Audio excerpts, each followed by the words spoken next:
On December 13, 1872, a ragged, tattered brigantine limped into the port of Gibraltar under the command of only 3 men. This was the Mary Celeste, salvaged from the mid-Atlantic where she had been found drifting aimlessly, her sails unkempt, her decks deserted. What happened to her captain, his wife, their young daughter, and the 7 experienced crewmen aboard remains one of the greatest unsolved mysteries of the sea. Ships vanish. It's a brutal reality of maritime history. Great liners like the Pacific or the Naronic lost to storms or ice, swallowed by the waves without a trace.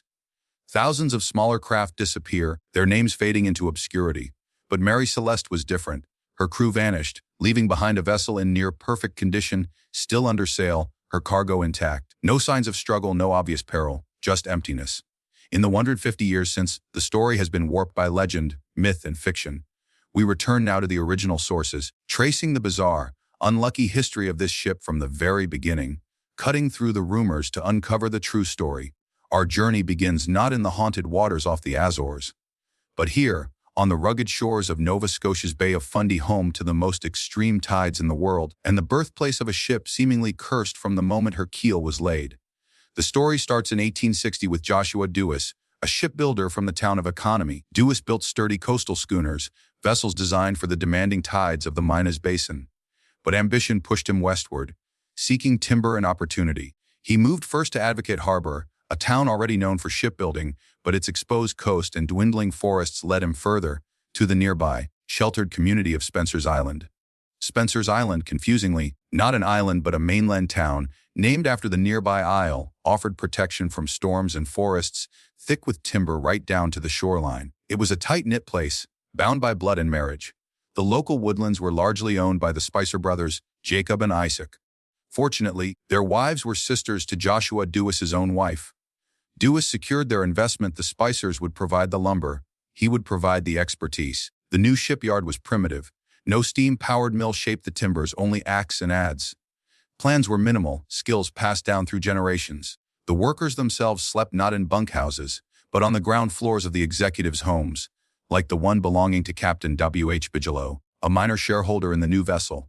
It was a communal, hand-built enterprise, rising slowly on the timber slipway through the harsh Nova Scotian winter of 1860. By December, the frame was complete, keel laid, ribs in place. It was left exposed all winter, seasoning the wood, strengthening its core. Come spring, the hull was planked, salted to draw out moisture, then caulked tight. Sails arrived from Halifax or Windsor. This first ship, hull number 1 of the Spencer's Island yard, was christened the Amazon, a name chosen by Dewis himself, perhaps evoking the fierce female warriors of myth for his largest, toughest creation yet. Popular retellings claim the Amazon's launch was ill-omened, that she stuck fast or caused injury. But eyewitnesses, owners, and builders firmly denied this. She slid into the water smoothly, successfully, celebrating likely with tea and festivities, as was the custom. Yet, despite the auspicious start for the shipyard, the Amazon's own career began under a dark cloud. Her first captain, Robert McClellan, young and newly married, was already unwell. He hoped the sea air would cure him as he sailed the short distance to 5 islands to load lumber for London. But before the Amazon even cleared the Bay of Fundy, McClellan succumbed to a severe pneumonia. The ship turned back, putting into Spencer's Island. The sick captain was carried ashore, up the hill to the home of owner Jacob Spicer, a house which still stands today. Captain McClellan died there, only days into the voyage. His body was loaded back onto the ship he barely commanded. The Amazon sailed to Economy, McClellan's hometown. As she approached the wharf, his young bride, now a widow, rushed down to the shore, desperate to know why her husband's ship had returned. The crew never forgot the heartbreaking scene. The very first delivery the Amazon ever made was the body of her captain. A new captain, Jack Parker, took command. Misfortune struck again almost immediately. At Eastport, Maine, the ship snagged on fishing weirs, requiring days of repairs. The Atlantic crossing was rough but uneventful until the Strait of Dover, where the Amazon collided with a British brig. The brig sank rapidly, its crew scrambling aboard the damaged Amazon. All survived, but the Amazon needed repairs yet again. She finally delivered cargo in Lisbon, then sailed to Marseilles in November 1861. For several years under a new commander, Captain William Thompson, the Amazon sailed the Atlantic trade routes uneventfully West Indies Mediterranean, back home to Nova Scotia. But trouble was brewing again. By the fall of 1867, the ship's owners in Spencer's Island had grown dissatisfied with Captain Thompson. While docked in Halifax after delivering corn from Baltimore, Thompson received notice. "Hold the ship, a replacement captain is coming." It was November. North Atlantic gales were intensifying. The Amazon's insurance policy explicitly forbade sailing near treacherous Cape Breton after November 1st.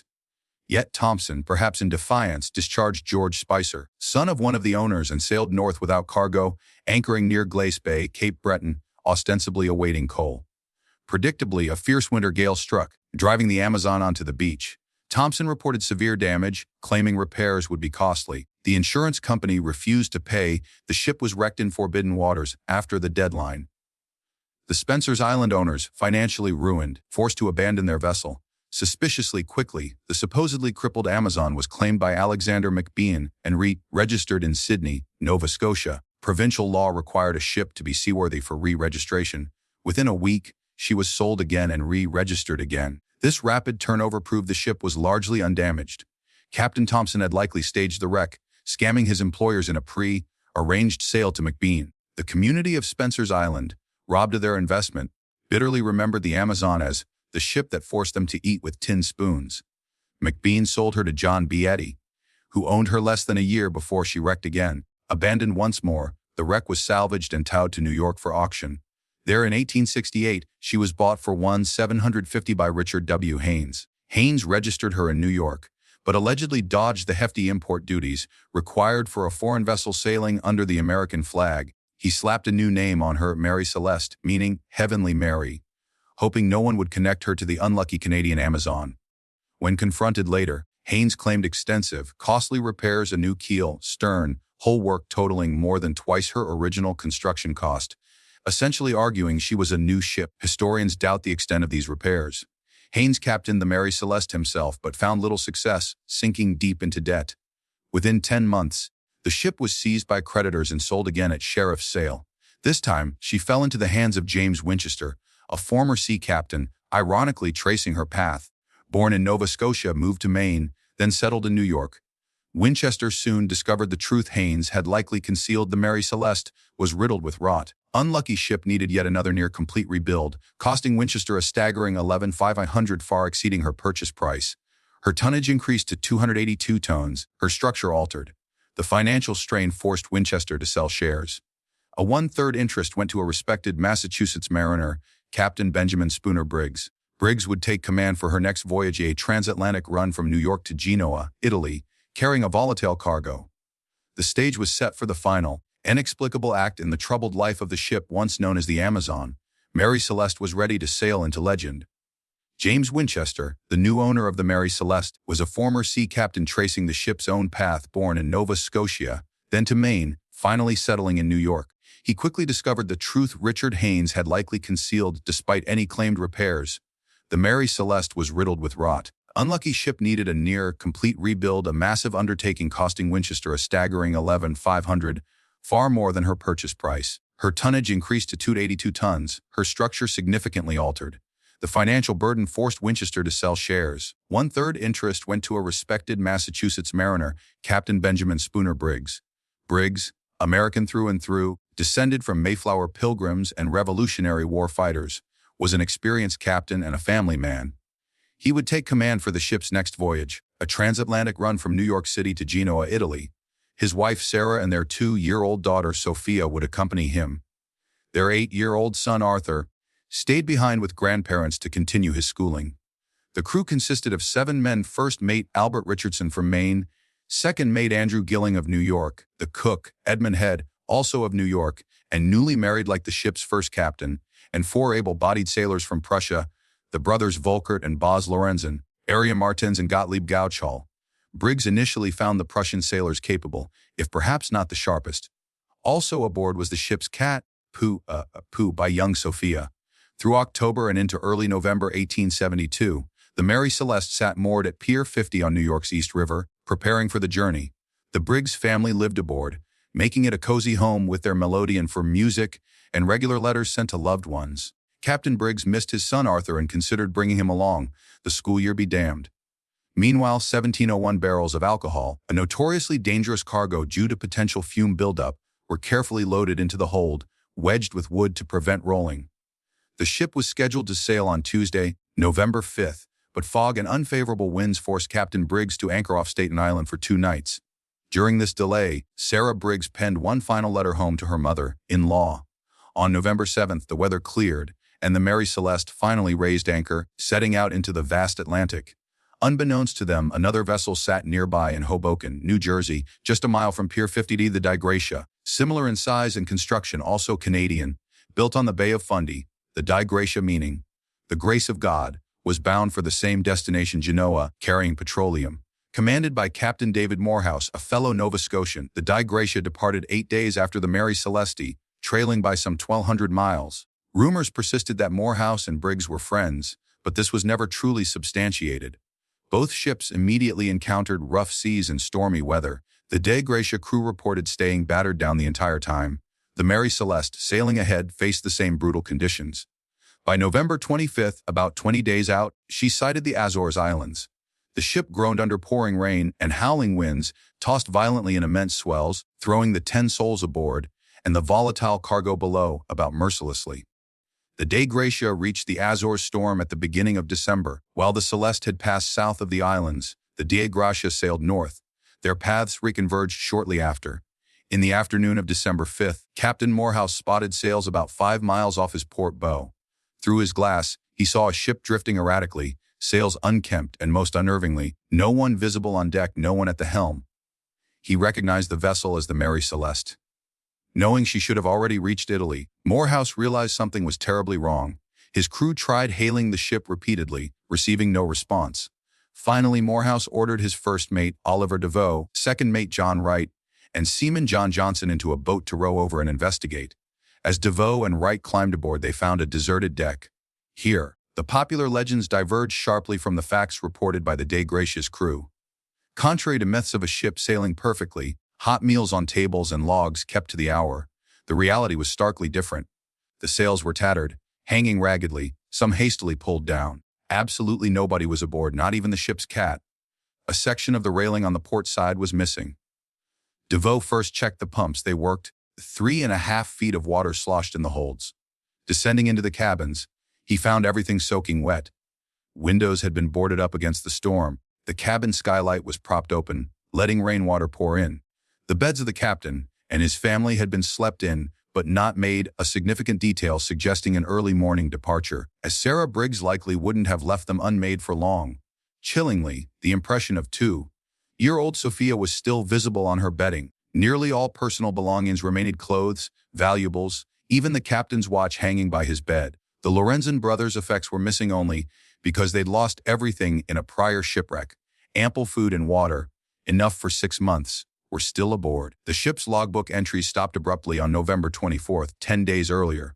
The log slate, a temporary chalkboard for daily notes, held the beginning of an entry for November 25th, but nothing more. Crucially, the ship's papers, navigational instruments like the sextant and chronometer, and the single lifeboat were all gone.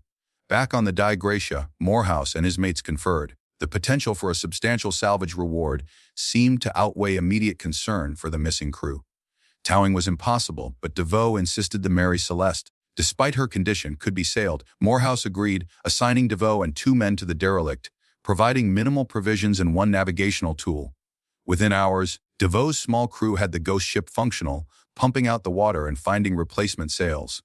By evening, both ships were underway towards Gibraltar. DeVoe continued the Mary Celeste's log, inadvertently erasing Captain Briggs's final, partial notes from the slate, a detail lost forever to history. Why would an experienced captain like Benjamin Briggs, known for his cool temper and devotion to his family, abandon a perfectly seaworthy ship in the middle of the Atlantic? For 150 years, theories have ranged from the mundane to the monstrous: pirates, mutiny, sea monsters, even alien abduction. But the answer likely lies not in violence or the supernatural, but in the volatile nature of the ship's cargo and a tragically rational miscalculation. The Mary Celeste was carrying 1701 barrels of denatured alcohol.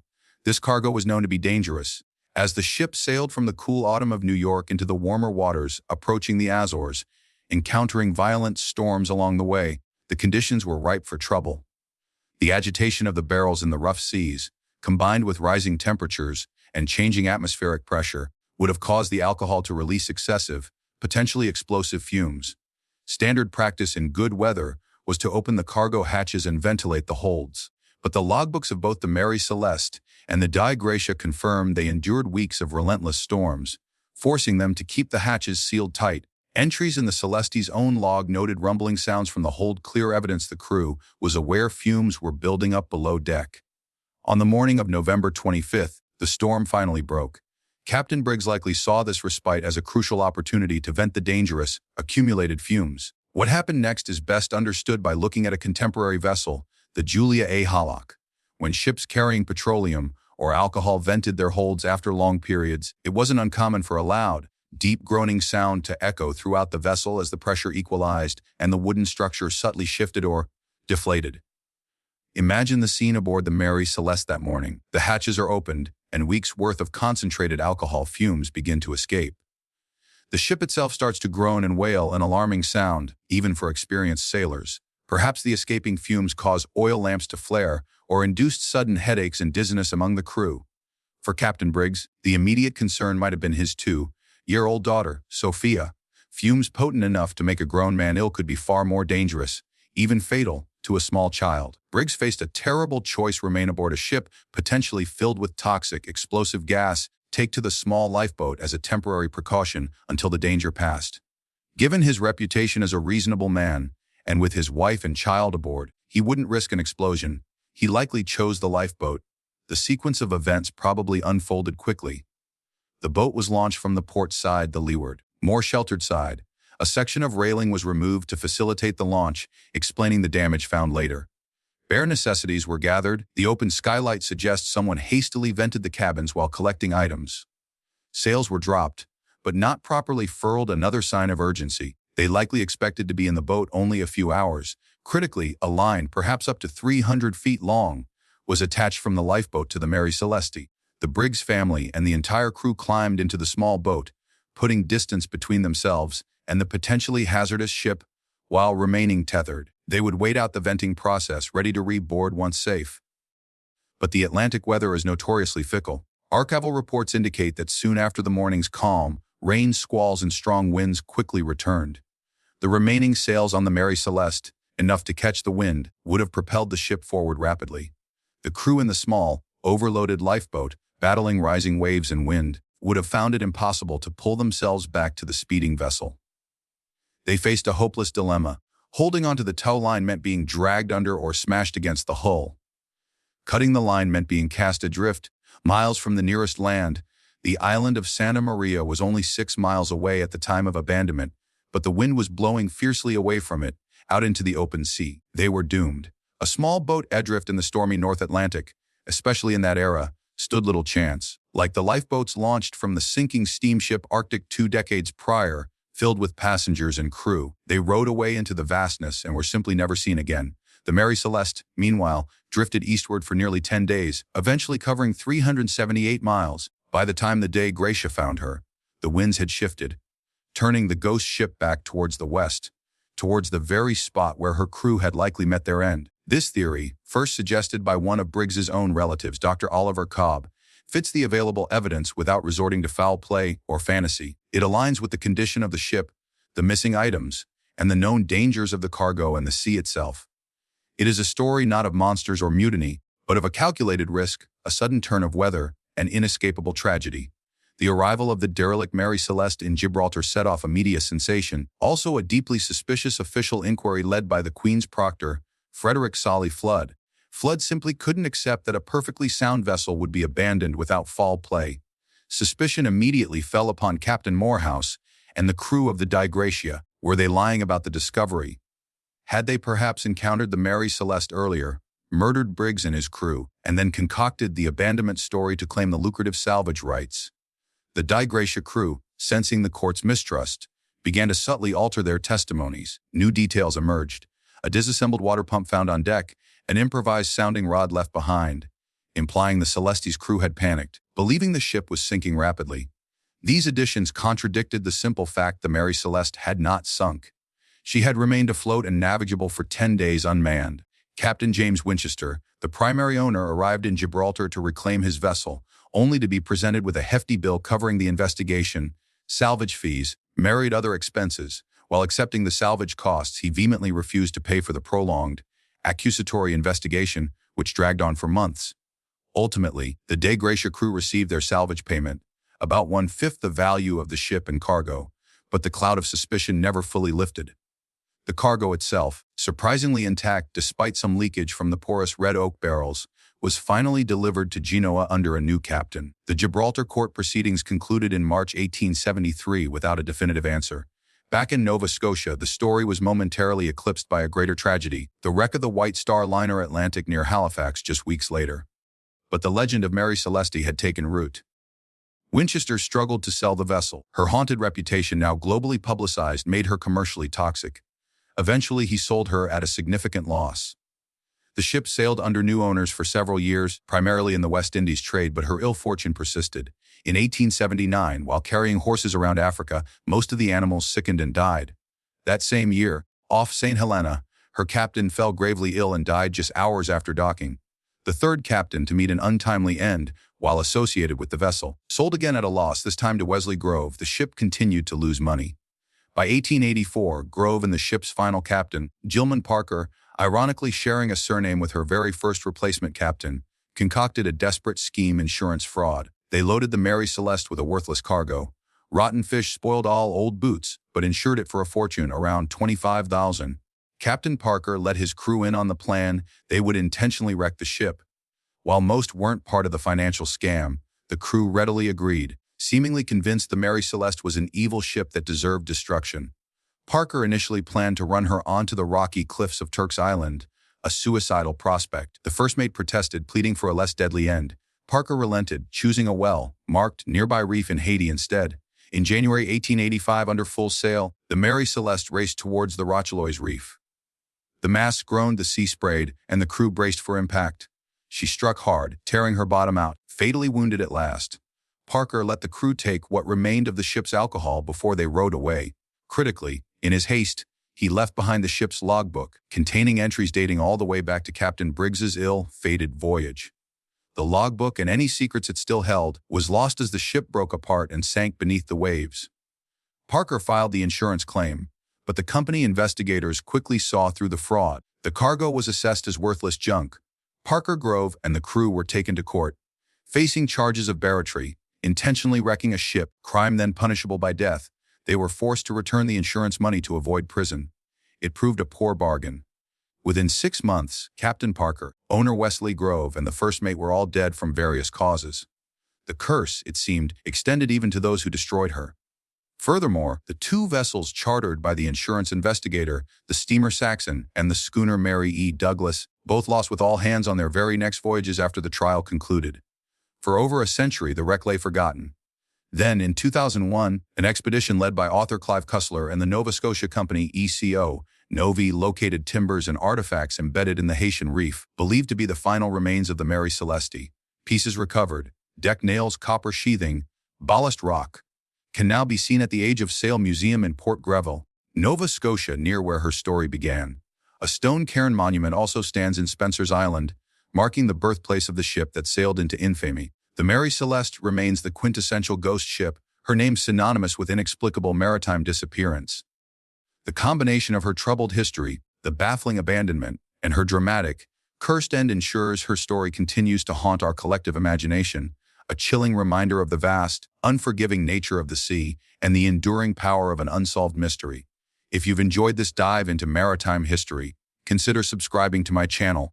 Tester to often explore subjects of maritime history, ghost towns, and tales of adventure and exploration.